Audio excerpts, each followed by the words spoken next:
I mean, third level Gloomstalkers feel like they get a lot. Yeah, you're right. That's a lot of front loading. Yeah, I'm okay with it because Yeah. taking it with a Shadow Rogue.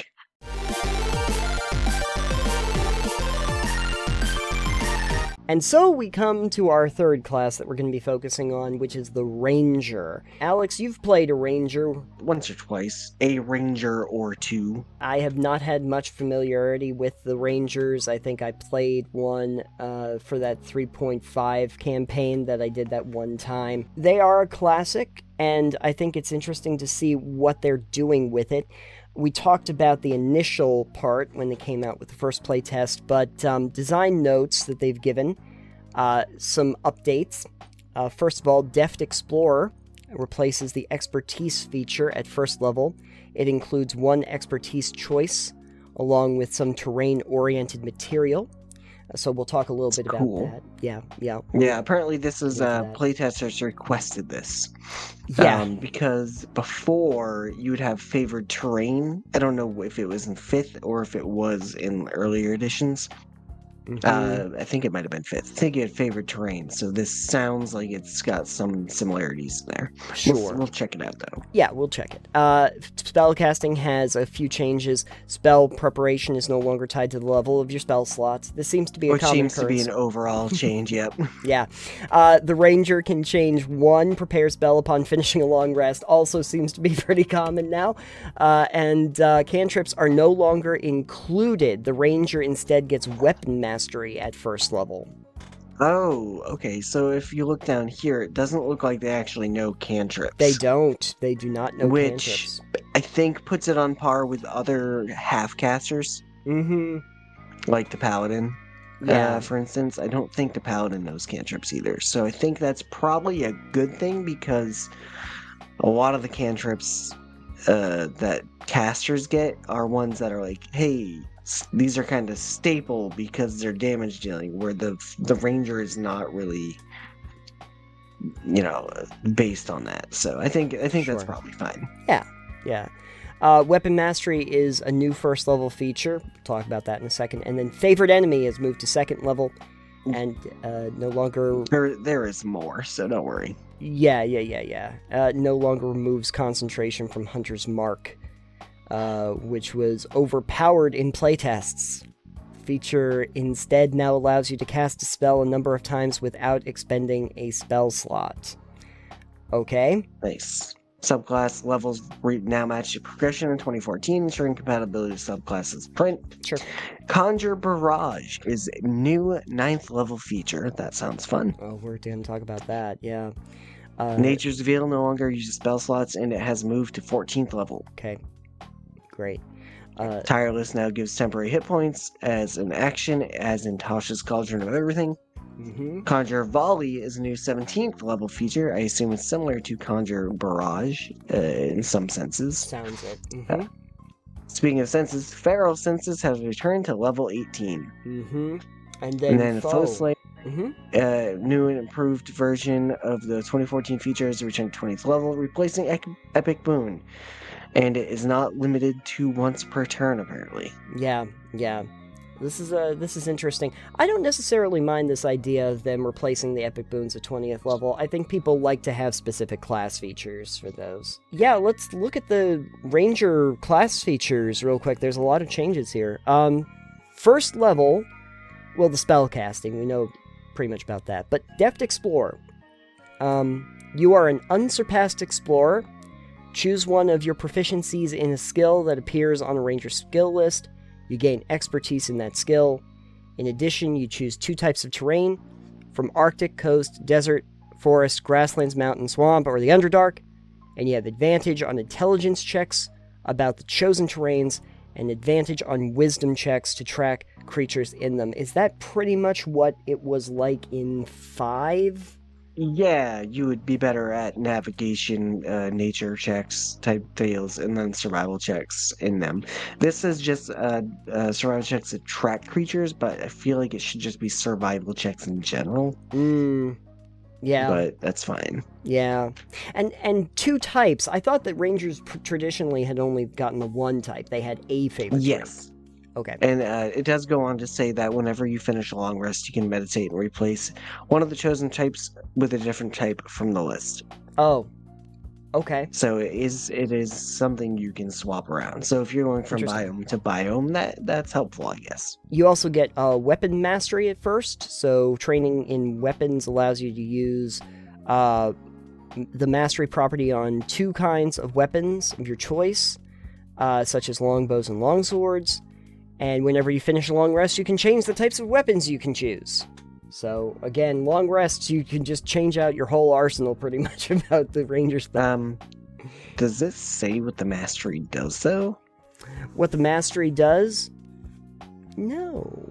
I don't know. Is mastery a thing just in general? Like, does it add something? Anyways, if you know what mastery is, if it doesn't explain this later on, let us know in the comments. Let's move on. Yeah. Second level. Favorite enemy. You're adept at focusing on a single foe. You always have the Hunter's Mark spell prepared. You can cast it a number of times equal to your Wisdom modifier without spending a spell slot, and you regain all expended uses of the ability when you finish a long rest. Hunter's Mark is a really helpful spell. It's really great for abusing the crap out of a monster's death. Yeah, it makes rangers much more functional, especially when you are trying to concentrate on a single enemy. Yes. That is a big thing that the rangers can do that is not necessarily ingrained in other classes, is the ability to concentrate fire and damage on singular enemies that are on the battlefield. So Hunter's Mark helps a lot with that. Also, fighting style, you have honed your martial prowess, and you gain one of these defensive style. You can do archery, defense, dueling, 2-weapon, the basics. Which is standard. Yeah. Ranger subclasses at level 3, which are... They have Beastmaster, Fey Wanderer, Gloomstalker, Hunter.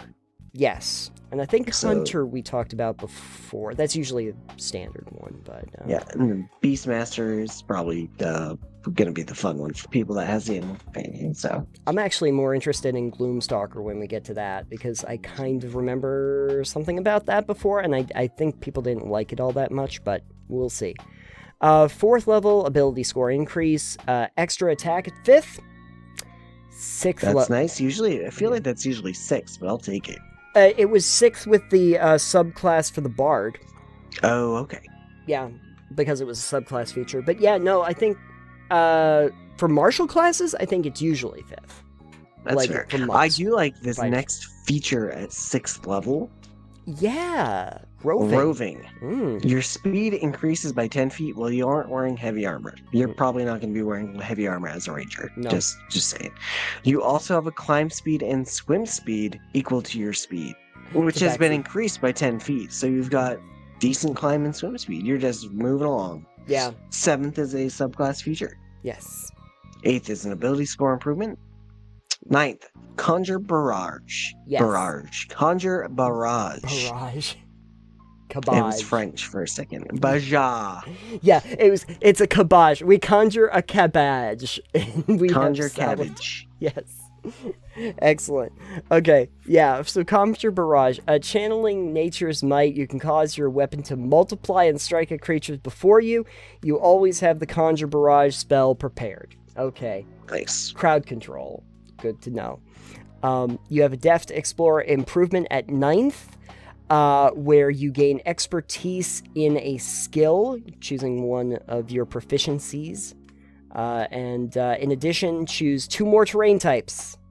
I feel like that's unnecessary if you can just meditate and swap them, but I mean, I'll take 4 at once, I guess.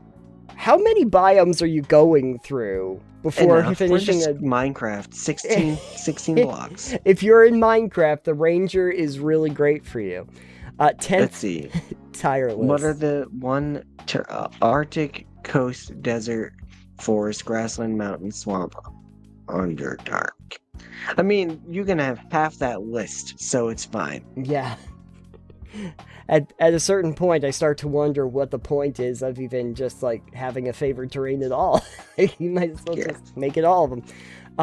But anyway, 10th level is Tireless.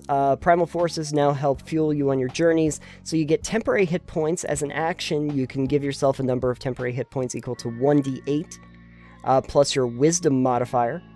and you can use a number of actions of times equal to your wisdom modifier, and you regain all expended uses when you finish a long rest, and you get decrease exhaustion when you finish a short rest. Your exhaustion level, if any, decreases by 1. But I feel like I want to use this ability, all 4 of my wisdom modifier uses of it at once. yes. Right before you go up against the really big thing. And then you get a lot of temporary hit points that you can utilize. Out of curiosity, it does not... No, it does not have a time limit on those temporary hit points, does it? I think they'll go away once you rest, so... Yeah, but still, I mean, if between rests, if you just decided to utilize that, you could get a lot of temporary hit points, like, right up at the front. True. Yeah, something to think about. If you want to be a juggernaut... oh yeah, you regain all uses of it when you finish... Oh, a long rest. Never mind. Yeah. But it doesn't say that the temporary hit points are gone. Doesn't tell you how much you can use the section a number of times. Yeah. Anyways. Okay. 11th subclass feature, 12th ability score improvement. Yeah. 14, Nature's Veil. You invoke spirits of nature to magically hide yourself from view. As a bonus action, you can give yourself the invisible condition. I didn't know that was a condition. Until the end of the next turn. You can use this feature a number of times equal to your wisdom modifier. Minimum once, and you regain all expended uses when you finish a long rest. Wisdom is really important if you want to be a spellcasting ranger. Yeah. Also, can you hear this rain? Nope. Okay, you're good. It's storming again, really good. So you can just turn invisible at 14th. Yeah, you're just being invisible. It's all good. Perfect. I love it. 15th. Doesn't say how much it. Well, it doesn't say how long it lasts for. I assume it's when you look at that condition. Until the end of your next turn. Oh, my bad. Yeah. My bad. It's there. I'm distracted by a storm overhead. It is not subclass invisible. feature, yes. Ability score improvement, Conjure Volley. Propelled by primal spirits, your weapon can strike a group of targets far away. You always have the Conjure Volley spell prepared. Okay, I'm gonna guess that's similar to Conjure Barrage. Yes, but probably similar, but a different spell. Yeah. Probably higher level. And for arrows or something. 18th, you get Feral Senses. Your connection to the forces of nature grants you blind sight with a range of 30 feet. Cool. 19th, you get an ability score improvement, and 20th level is Foe Slayer. Yeah, we were looking at this before. You become an unparalleled hunter of foes. When your attack roll misses the target of your hunter's mark, you can add your wisdom modifier to the attack roll, potentially turning it into a hit. In addition, whenever you hit the target with an attack roll and deal damage to it, you can add your wisdom modifier to the damage. So you just add wisdom to your roll for damage and to hit? Yeah, that's what you do. Yeah, it's not limited to once per turn, and you don't have to pick either or, so you just go, hey, I'm adding my modifier to both. Mm-hmm. Yeah, no, it's fine. When your attack roll misses, it has no limitation. You can do that for every single one of your attacks, basically. Yes. So then we get into the subclasses. Yeah, and I think Beastmaster is probably the one that you're going to be the most interested in. So we might as well start there. It also does. Couple notes. Basically, Primal Companion returns. Exceptional Training allows you to command your beast with bonus action. And Bestial Fury allows your beast to benefit from Hunter's Mark spells. Okay. So here's what you can do with your Beastmaster. On 3rd level, you get your Primal Companion. You magically summon a primal beast, which draws strength from your bond with nature. The beast is friendly to you and your companions and obeys your commands. Here's the beasts! It's the beast stat blocks! They're back!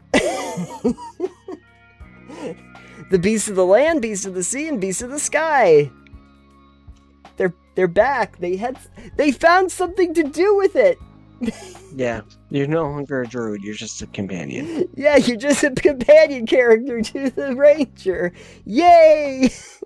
So anyway, yeah, so you have a beast of the land, beast of the sky, beast of the sea, so you have stat blocks.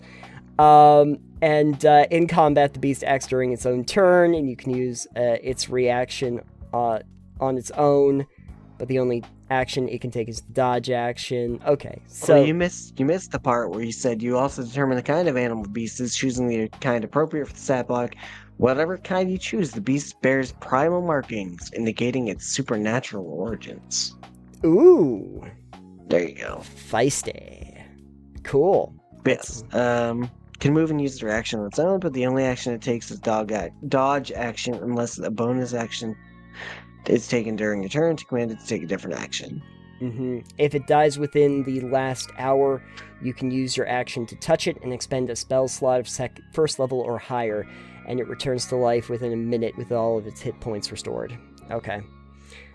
Whenever you finish a long rest, you can summon a different primal beast. The new beast appears in an unoccupied space within 5 feet of you, and you choose its stat block appearance. If you already have a beast from this feature, it vanishes and the new beast appears. Mm-hmm. The beast vanishes if you die. Well, yeah. That would be interesting, though, if the beast doesn't vanish when you die, and you just have to keep making new rangers summon a beast. And just have a bunch of beast companions that are around. Sure. Beast of the Land is a medium beast.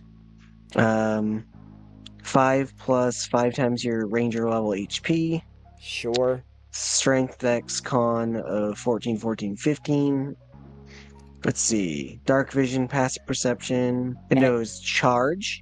And it knows Maul. So that's fun. Beast of the Sea, medium beast, armor class, 13 plus proficiency bonus, 5 plus 5 times your ranger level HP. Strength Dex Con of 14, 14, 15. Same basic profile there. Mm-hmm. This one has dark vision up to 90 feet instead of 60. Yep. Amphibious, can breathe air and water. Primal Bond, which is the thing that they're all going to have. Yeah. And then Binding Strike for melee weapon attack, your spell attack modifier to hit. It can give a grapple condition. That's the which big is thing. neat. Mm-hmm. And then Beast of the Sky is small beast, so it's like a burb. It's Dex 16, Con 13. Low strength, dark vision 60. Has flyby. It doesn't provoke opportunity attacks when it flies out of reach of enemies. Always a good one. Primal Bond. So, Beast of the Land probably sounds the best with that charge in Maul. Yeah. Beast of the Sky really doesn't have any special attacks at all. Oh, yes, it does. It's got Shred on the other one. Oh, I see. Yep, it's 1d4 plus 3 plus proficiency slashing. Got it. Okay, cool. Yeah. No, these are fine. These look very similar to what I saw when we went over the Druid. Like, it's very, very similar when we saw the Druid before. But, hey, it's good that they found a use for it. 7th level is exceptional training when you use your bonus action to command your primal companion beast to take an action. You can also command it to take the dash, disengage, dodge, or help action as a bonus. In addition, whenever the beast hits with an attack and deals damage, you can deal your choice of force damage or its normal damage type. Well, of course you're going to take force. Force is like something that most enemies can't save against. So, right. That's a good one. 11th level, you got Bestial Fury. When you command your primal companion beast to take an action, the beast can make 2 attacks. In addition, the first time each turn it hits a creature under the effect of your hunter's mark, the beast deals extra force damage equal to the bonus damage of that spell. Nice. And then at 5th level, Share Spells. When you cast a spell targeting yourself, you can also affect your primal companion within the spell if the beast is within 30 feet of you. Yep, that's pretty standard, but it's still nice. You've got a little mini ranger you at that point, so that's fun. So I like how that is. I like the Primal Bond bit where you can add your proficiency bonus ability. Mm-hmm. And then what was the other thing that it does? Beast attacks ignore damage resistance. That part. Oh. All of them handy. In general. That's handy. Nice. Yeah, I like that. Having an animal companion with a hunter is always nice. I wish it was just a class feature, not a subclass feature, but I kind of understand it. But I'm glad that the druid we talked about earlier does get an animal companion of some sort back. Gloomstalkers. Yeah, let's talk about the Gloomstalkers. I think that they were in 5, but I don't think they were really received all that well. They were in Xanthars, apparently. Yeah, they were in Xanathars. They are home to the darkest places and wielding magic from the Shadowfell. So let's see, designer notes. Yes, so Dread Ambusher now allows the ranger to deal extra damage more often than only during the first round of combat. It includes the frightened condition. It is frightening. Umbral Sight increases your dark vision by 60 feet instead of 30. Stalker's Fury has been redesigned to enhance the frighten effect granted by Dread Ambusher, and Shadowy Dodge allows you to teleport immediately after the attack misses, and the feature even works against an attack that has advantage. Okay. Nice. So what are we getting here for Gloomstalker? 3rd level. The magic of the Shadowfell ensures you always have certain spells ready. Oh, so you're getting a little spell list here. Yep. Disguise Self, Rope Trick, Fear, Greater Invisibility, and Seeming. Okay. And then you get Dread Ambusher. So you've mastered the art of creating frightening ambushes, granting you the following benefits. You become a copperhead snake, basically. Perfect.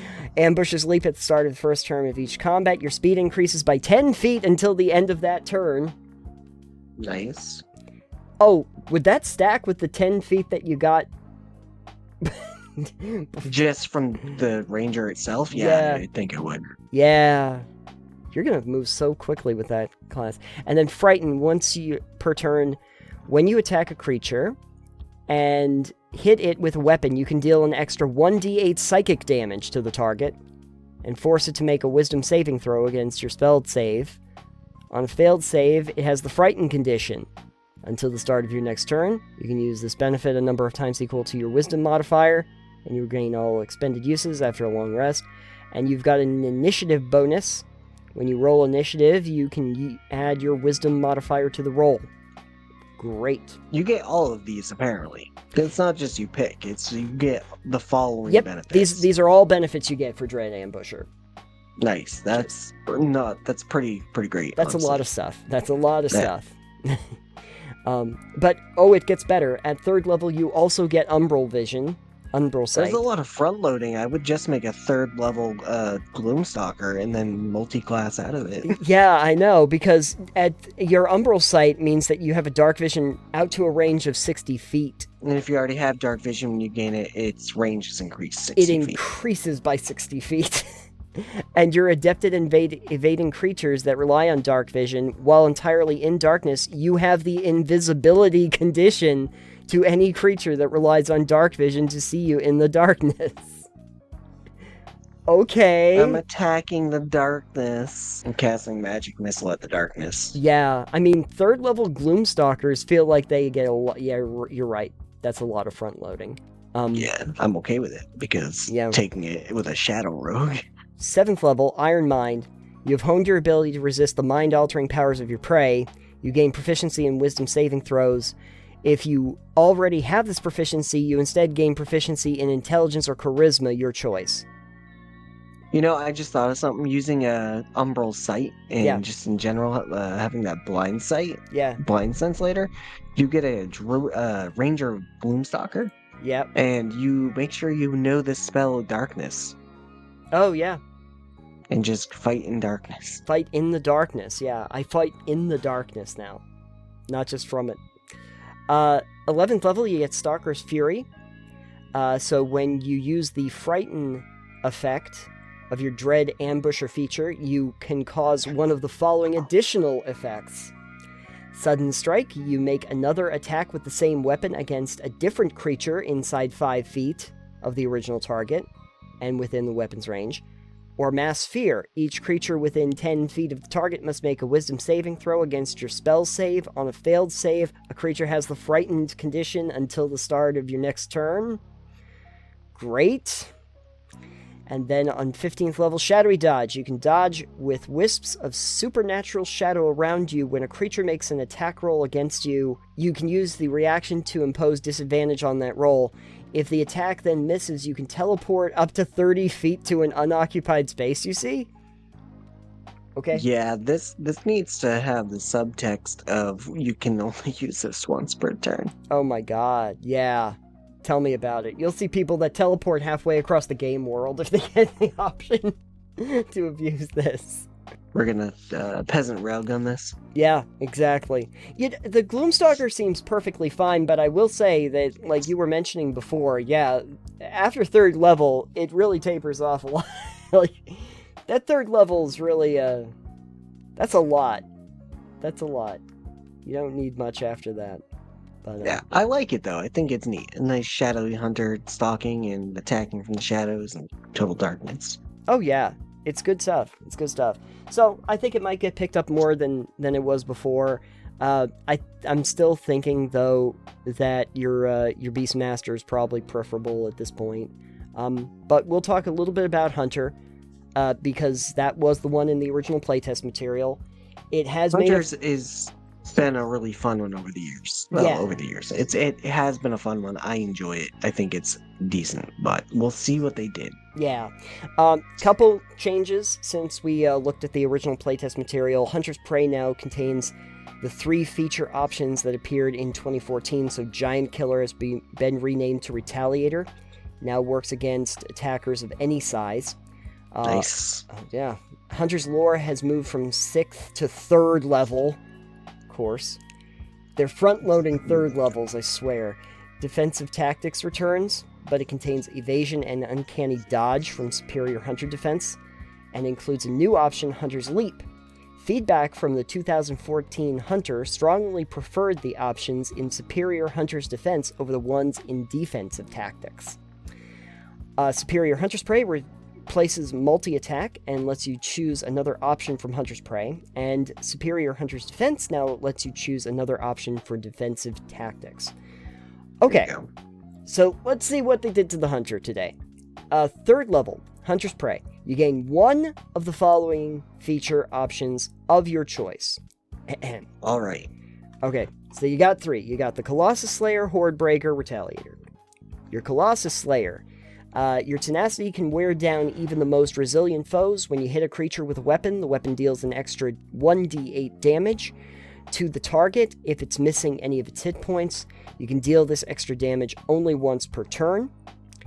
Horde Breaker. Yeah, I mean you're only. Yeah. Yeah, that means if you have multi-attack, yeah, you're still only doing the extra 1d8. Horde Breaker. Once on each of your turns, you can make an attack with a weapon. You can make another attack with the same weapon against a different creature within 5 feet that is within the weapon's range, and you haven't attacked this turn. Cool. Again, worded poorly, but easily understood. Yes. And Retaliator, immediately after a creature within 5 feet of you attacks you, you can use your reaction to make an attack with a weapon against that creature, whether or not it hit you. Perfect. That one doesn't say once per turn. If you're playing a melee ranger, go heavy armor and do that.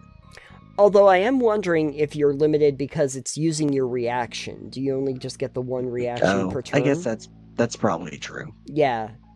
I think that by nature, pulls it in just a little bit. Also at 3rd level, though, you get Hunter's Lore, where while a creature is marked with your Hunter's Mark, you know whether that creature has any damage or condition immunities, damage resistances, or damage vulnerabilities, and if the creature has any, you know what they are. So, you just know. Screw you, 100 marked thing. Suddenly I've got the HUD display up for you. That's right, DM. You thought you had the monster manual, but now I do too. I have the monster manual, and so does my character. 7th level, you have Defensive Tactics. You gain one of the following features, either Evasion, when you are subjected to an effect that lets you make a dexterity saving throw to take only half damage. You instead take no damage if you receive the saving throw, and only half damage if you fail. Hunter's Leap. If an enemy you can see enters a space within 5 feet of you, you can use your reaction to move up to half your speed without provoking opportunity attacks. Great way to get away from enemies. Yeah, I feel like that is similar to a class feature. I can't remember which one, but I think it is a rogue feature where you can do something to that effect. Oh, or Uncanny Dodge. Oh, okay. Now, here it is. When an attacker that you can see hits you with an attack roll, you can use reaction to have the attack's damage against you. Yeah. Okay. Those are all fairly standard. Yeah. Sorry, thunder. Yeah, it happens. 11th level is Superior's Hunter's Prey. You get another one of the features from Hunter's Prey. Mm-hmm.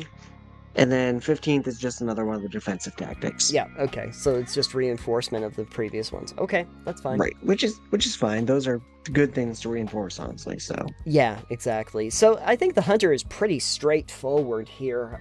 Just enhancements to your basic attacks and defensive properties to the Ranger. But I don't think that anyone's going to be complaining about it at all. And I think it's pretty easily understood. Yeah, since you've played Rangers before, your impressions seeing this now? I think these are all pretty nice. I think from before it didn't seem too bad, but I do like the changes that they have done with the feedback, I believe. Yeah. Gloom Stalker seems fun. I like the way they did the animal stuff. Mm-hmm. Deft Explorer, I do like, and I do like that you can swap them out with a meditation, although I don't feel like you need 4 at once and having it improved, but it's not terrible. People will probably be fairly happy with this, but we'll see. We'll see what the feedback is. After August 17th, I think they're going to be getting feedback, so tell them what you think. Tell them what you think. And tell them you love it. Tell them you hate it. Let us know what you think. Yes, also tell us what you think in the comments down below, so we know what you're most excited about or your biggest critique on the class.